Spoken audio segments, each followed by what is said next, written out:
For years, Ben Affleck avoided saying one thing out loud. Not because he didn't know the truth, but because facing it meant admitting a version of himself he didn't want to see. He was an Oscar winner, a global star, a husband, and a father of three, yet privately he was losing control. When he finally began to speak honestly, what emerged was not a story about betrayal or scandal, but about shame, addiction, and the slow collapse of a marriage he never wanted to end before the cracks showed. When Ben Affleck and Jennifer Garner first crossed paths, there was nothing cinematic about it.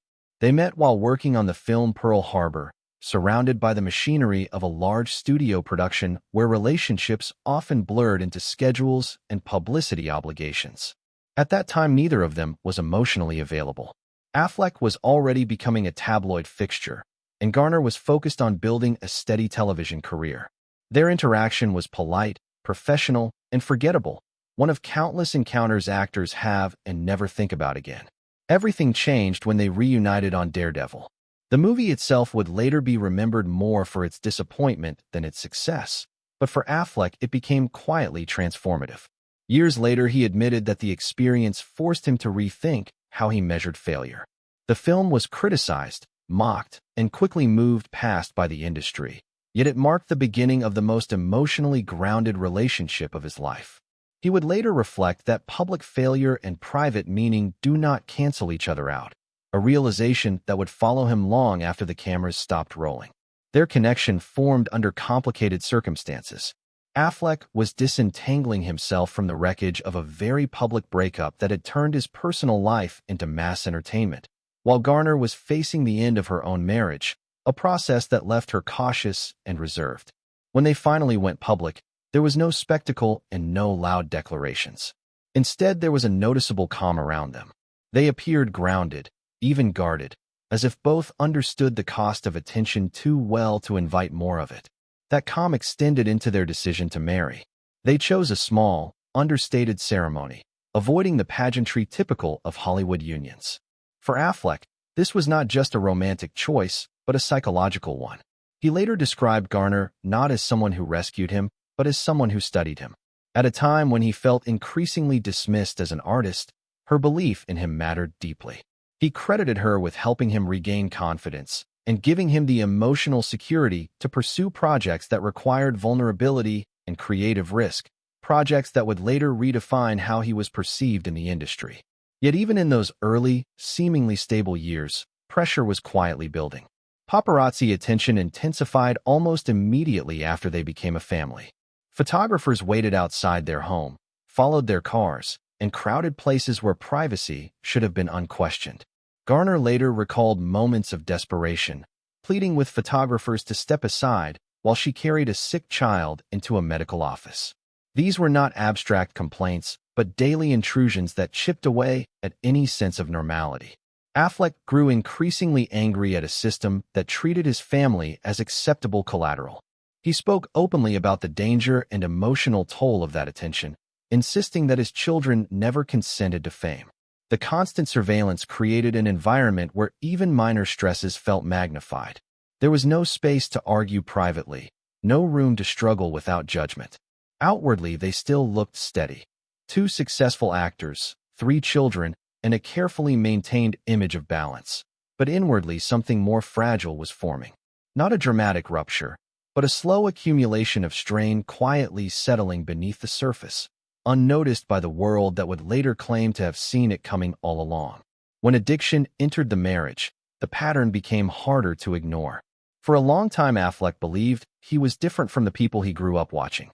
Alcoholism had shaped his childhood in quiet but lasting ways. He saw it in his father, his aunt, and his grandmother, and he promised himself that history would not repeat. When he first entered rehab early in his career, he framed it as a precaution rather than a diagnosis. He told himself he could stop whenever he wanted, that discipline and success would keep things under control. Marriage, fatherhood, and professional respectability gave that belief structure. When he and Garner built their family, Affleck appeared settled. He worked steadily, stayed out of major scandals, and presented himself as someone who had moved past earlier chaos. But addiction does not disappear simply because life improves, it waits. As the responsibilities of marriage grew heavier, So did the internal pressure he never learned how to release. Affleck later explained that drinking did not start as excess. It started as relief. Long days ended with a glass, then another, then a routine. He told himself it was normal, that everyone unwinds, that this was not who he really was. Over time, those justifications hardened into denial. He began drinking every night, often until he passed out on the couch. He was still showing up for work and still functioning, which made it easier to pretend there was no problem. But inside the marriage, the cost was becoming visible. Depression followed the drinking, and the drinking deepened the depression. Affleck admitted that the hardest part was not recognizing the addiction, it was recognizing what it was doing to his family. The realization that his children might grow up afraid of him, or afraid for him, was something he could not bear to accept. As the marriage began to strain, the cycle intensified. He drank more as things fell apart, and things fell apart faster because he was drinking. Looking back, Affleck described this period with painful clarity. The addiction did not simply coexist with the marriage's collapse. It actively accelerated it, quietly and relentlessly from the inside out. By the time deeper problems inside the marriage began to surface, Affleck and Garner were no longer just a couple trying to hold things together. They were a family living under constant observation. The attention was no longer occasional or manageable. It was daily, aggressive, and inescapable. Photographers waited outside their home, followed their cars, and crowded public spaces where their children were supposed to feel safe. Garner later described those years as relentless, recalling cars parked outside their house from early morning until night, and being followed to school drop-offs and medical appointments. What might have been background noise for other celebrities became a permanent source of anxiety inside their home. There was no privacy to argue, no space to struggle quietly, and no room to heal without judgment. Affleck felt the pressure differently, but just as intensely. He said the intrusion crossed a line when it involved his children, emphasizing that they had never chosen this life. He described the experience as a mix of safety risk and mental exhaustion, a constant reminder that even the most personal moments could be turned into headlines. That pressure did not create the marriage's problems, but it magnified them, stripping away the ability to cope in private. As tensions grew, so did speculation. Tabloids framed every photograph as evidence of trouble. Any distance between the couple became a story, and any absence was interpreted as betrayal. Inside the marriage, that noise made communication harder. Trust eroded not only between spouses, but also between their reality and the version of their lives being sold to the public. In response, Garner took an unusual step. She chose to confront the system directly, testifying before lawmakers to support stronger protections for the children of public figures. It was a quiet but telling moment. While the marriage was under strain, her focus remained fixed on shielding her children from harm. For Affleck, it was another reminder of how much was at stake and how little control he felt he had left. The marriage was not breaking in isolation. It was breaking under lights that never turned off. In the months leading up to the separation, the relationship was already fragile, but one specific controversy pushed their private struggle fully into public judgment. Rumors began circulating that Affleck had grown close to the family's nanny, Christine Uzunian, a young woman hired to help care for their children. What might have remained gossip quickly escalated into a narrative that the media labeled as betrayal. Reports claimed that Uzunian had accompanied Affleck and the children on a family vacation while Garner was reportedly separated from her husband. When Garner later joined the trip, tabloids alleged that Affleck left early and traveled elsewhere with the nanny. Photographs soon appeared that were framed as confirmation of an inappropriate relationship. The timing was brutal. Just days later, Affleck and Garner announced their separation one day after their 10th wedding anniversary. Through his spokesperson, Affleck denied any romantic or sexual relationship. Sources close to him insisted that the relationship had been professional and platonic and that there had never been an affair. But the denial did little to slow the public narrative. Once the story took hold, it became the explanation people preferred. Years of quiet strain, addiction, depression, and exhaustion were reduced to a single scandal-ready headline. Garner's response revealed far more than any accusation. She later stated that the nanny had nothing to do with the decision to divorce. She acknowledged poor judgment, but refused to assign blame. More importantly, she framed the situation around her children.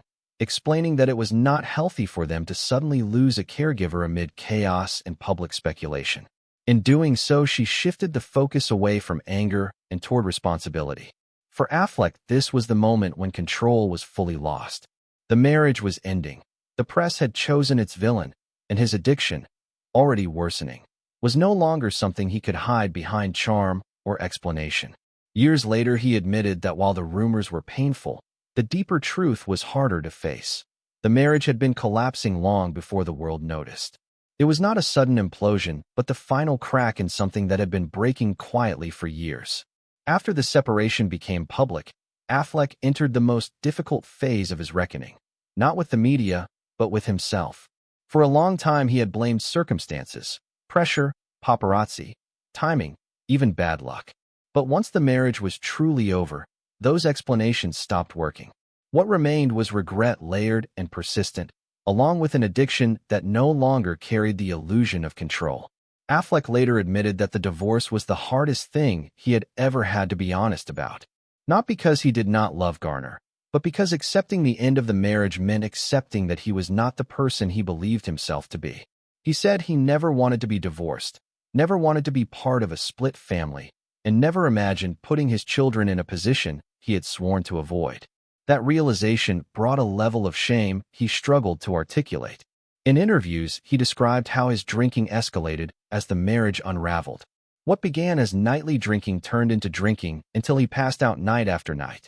Eventually, he reached the point where he could no longer argue with the truth.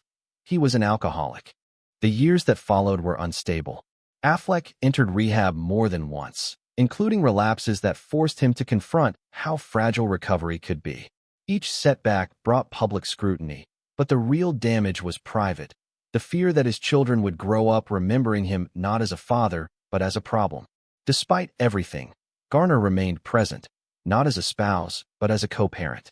She intervened when she believed his health was at risk, prioritizing their children over resentment. For Affleck, that support carried enormous weight. It reinforced the truth he would later state plainly. The marriage did not end because of one scandal or one mistake. It ended because his addiction, untreated and denied for too long, slowly made the relationship unsustainable. Years after the divorce was finalized, Affleck began speaking with more clarity and less defensiveness. He rejected the tabloid version of events and replaced it with something quieter and more uncomfortable. There was no single dramatic betrayal that destroyed the marriage. Instead, he and Garner grew apart under the weight of unresolved problems, especially his drinking and depression. He explained that marriages rarely end suddenly. They erode.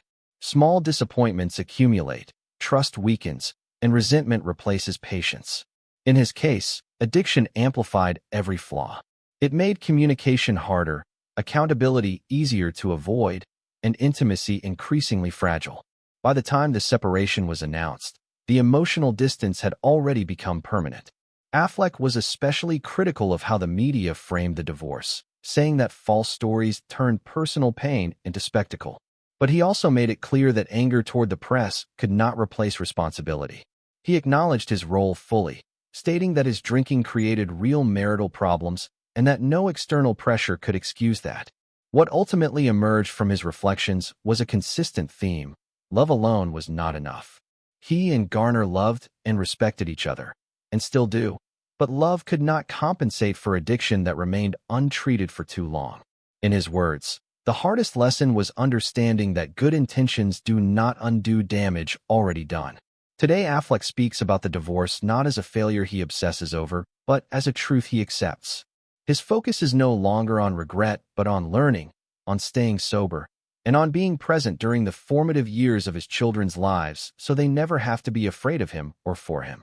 Do you believe some marriages end because of one mistake, or because of many small truths ignored for too long? Let us know what you think. And if this story resonated with you, don't forget to like, subscribe, and share your thoughts in the comments below.